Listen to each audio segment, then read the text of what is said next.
Alright guys, सो अपने web development के इस कोर्स में हम लोगों ने काफ़ी चीज़ें देखी। हमने सबसे पहले इंट्रोडक्शन देखा, HTML CSS जावास्क्रिप्ट। उसके बाद हम लोगों ने HTML ट्यूटोरियल स्टार्ट करते हुए VS कोड इंस्टॉल किया था, लाइव सर्वर इंस्टॉल किया था। अब यहाँ पर हम चीज़ों को थोड़ा आगे बढ़ाने वाले हैं। यहाँ पर एक बेसिक स्ट्रक्चर समझेंगे वेबसाइट का क्या है। मैंने 3 फाइलें यहाँ पर बनाई थी, CSS जावास्क्रिप्ट और HTML।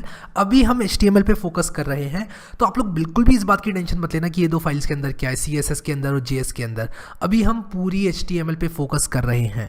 अब यहाँ पर एक बात आप लोगों को बताना चाहूँगा कि कंट्रोल दबा के मैं स्क्रॉल कर रहा हूँ तो जूम इन जूम आउट हो जा रहा है, क्योंकि मैंने अपनी सेटिंग चेंज करी थी। ये सब पिछले वीडियो में मैंने आप लोगों को बता दिया है, ठीक है।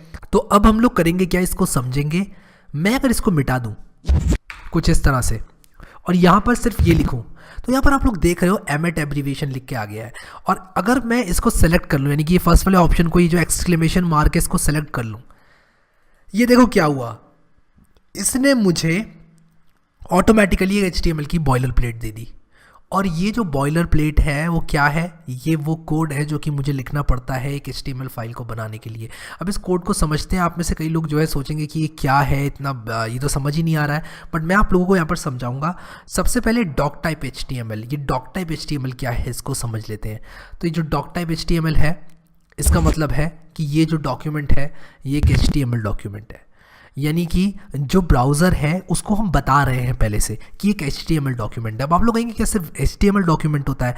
तो अगर आप लोग सर्च करें types of documents browser can understand, ठीक है, तो अलग अलग तरह के डॉक्यूमेंट्स हैं जो कि ब्राउज़र जो है वो आपको व्यू करके दे सकता है। जैसे XHTML है, तो मैं यहाँ पर लिखता हूँ XHTML, और उसी के साथ साथ आपके अलग अलग तरह के डॉक्यूमेंट टाइप्स होते हैं। बस अभी आप इतना समझ लो कि ब्राउज़र बहुत सारे टाइप समझता है, लेकिन जो HTML है वो सबसे ज़्यादा मोस्टली यूज और मोस्ट कॉमनली यूज जो टाइप है वो है। तो हम बता रहे हैं बेसिकली ब्राउज़र को कि एक HTML फाइल है, ठीक है, तो डॉक टाइप इज़ HTML। तो ये यहाँ पर हमने लगाया इसलिए।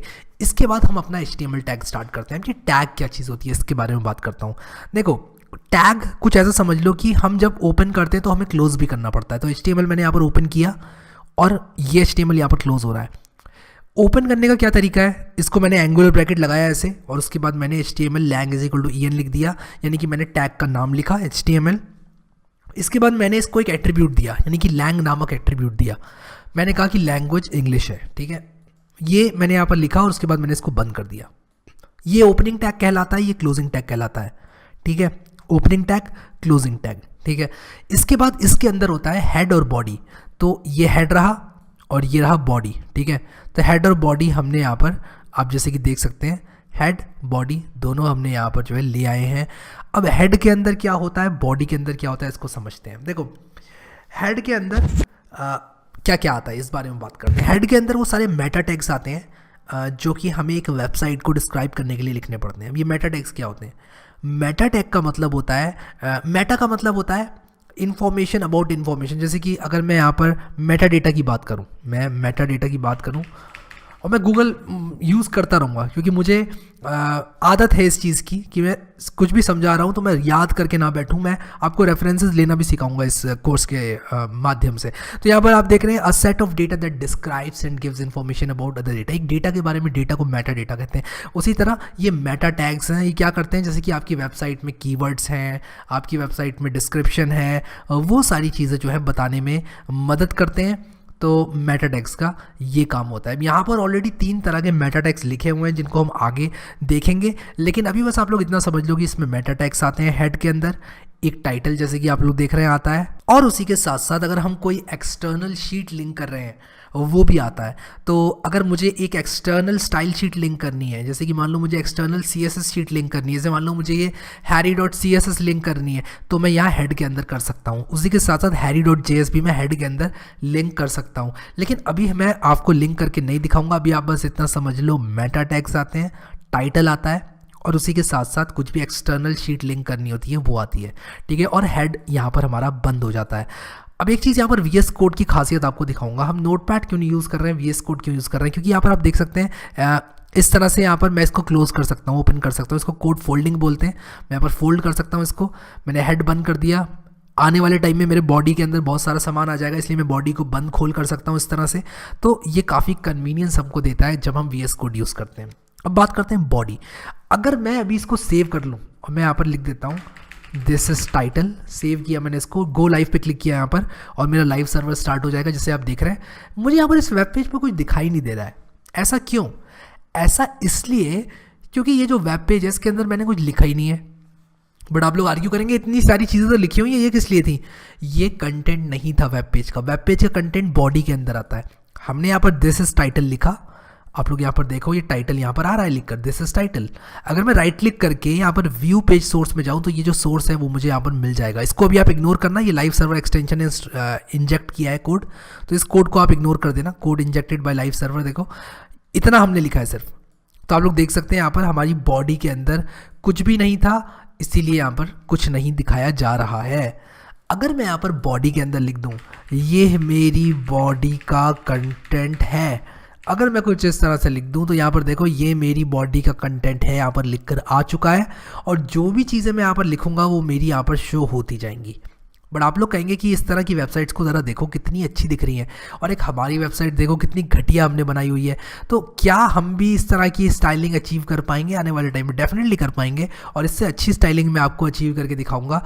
बस अभी के लिए जितने टाइम में हम HTML सीख रहे हैं आप लोग इतना याद रखना कि जो मैं आप लोगों को बता रहा हूँ थोड़ा सा अगली दिखने वाला है, क्योंकि हमने यहाँ पर बिल्कुल भी कोई CSS इस्तेमाल नहीं करी है, कोई स्टाइल हमने इस्तेमाल नहीं किया है। तो आप लोग यहाँ पर इस बात को मद्देनज़र रखते हुए अपनी कोडिंग करें कि अभी हम जो भी करेंगे वो बहुत अच्छा नहीं दिखने वाला है, लेकिन हम लोग CSS की मदद से अपने HTML को खूबसूरत बनाएंगे। तो हमने यहाँ पर इस वीडियो में देखा कि हम लोग यहाँ पर HTML हेड और बॉडी ये तीन तरह की ये जो हमने टैग्स देखे at a very high level. Doc type सबसे पहले हम लिखते हैं एक पेज में, उसके बाद हम एक HTML टैग ओपन करते हैं, फिर हेड टैग ओपन करते हैं, फिर बॉडी टैग ओपन करते हैं। हेड के अंदर मेटा टैग्स आते हैं, टाइटल आता है और एक्सटर्नल शीट्स आती हैं। बॉडी के अंदर पूरा कंटेंट जो वेब पेज का है वो आता है, यानी कि जो वेब पेज की बॉडी है वो आती है। ये चीज़ हमने यहाँ पर समझी। अब एक चीज़ मैं आप लोगों को यहाँ पर बताना चाहता हूँ, कभी कभी आप कुछ नोट्स लेना चाहेंगे अपने पेज के अंदर। जैसे मान लो मैं यहाँ पर लिखना चाहूँगा HTML कोड स्टार्ट्स हेयर। अब मैं अगर मान लो ये लिखना चाहता हूँ और मैं चाहता हूँ कि ये एग्जीक्यूट ना करे मेरा ब्राउज़र, तो मैं कुछ इस तरह से लिख सकता हूँ। और आप लोगों को थोड़ा सा कंफ्यूजिंग ये लग सकता है, सॉरी, इसको मुझे कुछ इस तरह से लिखना पड़ेगा और डैश डैश ये। तो इसके अंदर ये ओपनिंग और ये क्लोजिंग के अंदर जो भी मैं लिखूंगा वो कमेंट के तौर पे आएगा और वो इग्नोर किया जाएगा मेरे ब्राउज़र के द्वारा।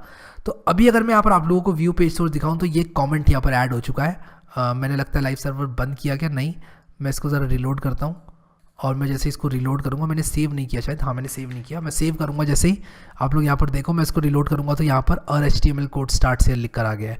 तो ये कमेंट होता है। कमेंट का मतलब क्या होता है? कमेंट का मतलब होता है कि अगर आप लोग कुछ भी ऐसा लिखना चाहते हैं वेब पेज के बीचों बीच जो कि आप चाहते हैं कि इग्नोर हो, तो आप लोग कमेंट के तौर पे लिख सकते हैं और उसको लिखने का ये तरीका है। तो कुछ भी नोट्स लेना चाहते हैं आप तो इस तरह से ले सकते हैं। जैसे मैं यहाँ पर मार्क कर रहा हूँ अपने इस वेब पेज में कुछ इस तरह से, ये ज़रूरी नहीं है लेकिन आप यहाँ पर इसका फ़ायदा उठा सकते हैं। मैं यहाँ पर लिख रहा हूँ और हैड टैग स्टार्ट शेयर और मैं इसको कॉपी करके यहाँ पर बॉडी टैग के ऊपर भी लिख दूंगा और बॉडी टैग स्टार्ट शेयर। तो यहाँ पर जो है आप लोग नोट्स ले सकते हैं अपने वेब पेज के बीचों बीच जब आप कोडिंग कर रहे हैं अपनी वेबसाइट में।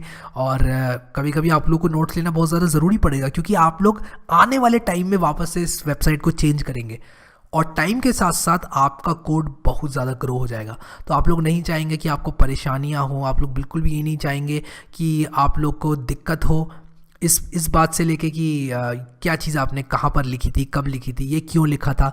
तो वो सारी चीज़ें जो है आप लोग यहाँ पर मार्क कर सकते हैं, सिर्फ अपने लिए रेफरेंस ले सकते हैं या फिर कोई अगर मान लो किसी वेबसाइट पे 10 लोग एक साथ काम कर रहे हैं तो आप लिख सकते हैं कि आपने कोई चीज़ करी तो वो क्यों करी, इसका रीज़न लिख सकते हैं कमेंट में। कमेंट एग्जीक्यूट नहीं होगा बिल्कुल भी और कमेंट आप इस तरह से लिख सकते हैं। एक शॉर्टकट बताता हूँ आप लोगों को।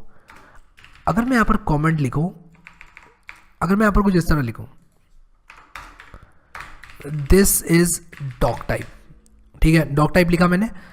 अब मैं कंट्रोल दबा के अपने कीबोर्ड में और जो फॉरवर्ड स्लैश होता है जो हमारी राइट शिफ्ट के बराबर में फॉरवर्ड स्लैश है वो दबाऊं तो ये ऑटोमेटिकली कमेंट में कन्वर्ट हो जाता है। और मैं वापस से कंट्रोल स्लैश दबाऊं तो यहाँ पर मैं टॉगल कर सकता हूँ, जैसे कि आप देख सकते हैं this is doc type, this is doc type. तो मैं यहाँ पर अपने कमेंट को टॉगल कर सकता हूँ। टॉगल का मतलब मैं यहाँ पर अपने कमेंट, किसी लाइन को कमेंट बना सकता हूँ या बनी हुई कमेंट लाइन को कमेंट से हटा सकता हूँ, क्योंकि इसको मैनुअली टाइप करना थोड़ा मुश्किल हो जाता है। तो अगर मान लो मुझे इतना पार्ट कमेंट करना है तो मैं इसको सेलेक्ट करके ऐसे कर दूंगा और ये ऑटोमेटिकली कमेंट हो जाएगा, ठीक है। और मैं वापस से वही बटन दबाऊंगा, कंट्रोल/, बहुत इंपॉर्टेंट शॉर्टकट है अगर आप लोग कोडिंग करते हैं VS कोड में HTML की। सो आई होप कि आप लोगों को ये समझ में आ गया होगा कि एक बेसिक स्ट्रक्चर एक वेबसाइट का कैसा दिखाई देता है, और आप लोग को यहाँ पर बिल्कुल भी प्रॉब्लम नहीं आएगी समझने में। जब भी हम आगे कोडिंग करेंगे आप लोग देखेंगे कि मैं ज़्यादातर काम बॉडी के अंदर करूँगा, तो यहाँ पर आप लोगों को पता चल जाएगा कि मैंने बॉडी में क्यों करा है सारा का सारा काम, या फिर मैंने किसी एक स्पेसिफिक उसमें क्यों किया है। क्योंकि उसका रीज़न यही होगा कि जो हमारा बॉडी है उसके अंदर पूरा HTML कंटेंट आता है, और हमारा जो बाकी के टैग्स हैं उनका दूसरा पर्पज़ होता है, जैसे कि इस वीडियो में मैंने ऑलरेडी डिस्कस कर दिया। सो मैं यहाँ पर अपने पोर्ट 5500 को क्लिक करूँगा और यहाँ पर देखो डिस्पोजिंग करके बंद हो जाएगा, और मैंने लाइव सर्वर अपना बंद कर दिया है।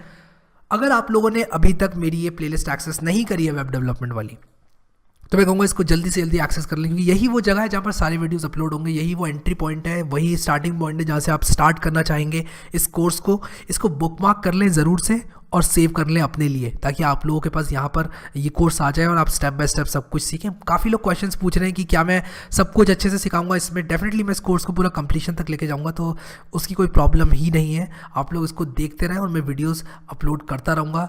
अभी के लिए इस वीडियो में इतना ही गाइज। इस वीडियो को लाइक करना बिल्कुल मत भूलना। Thank you so much guys for watching this video, and I will see you next time.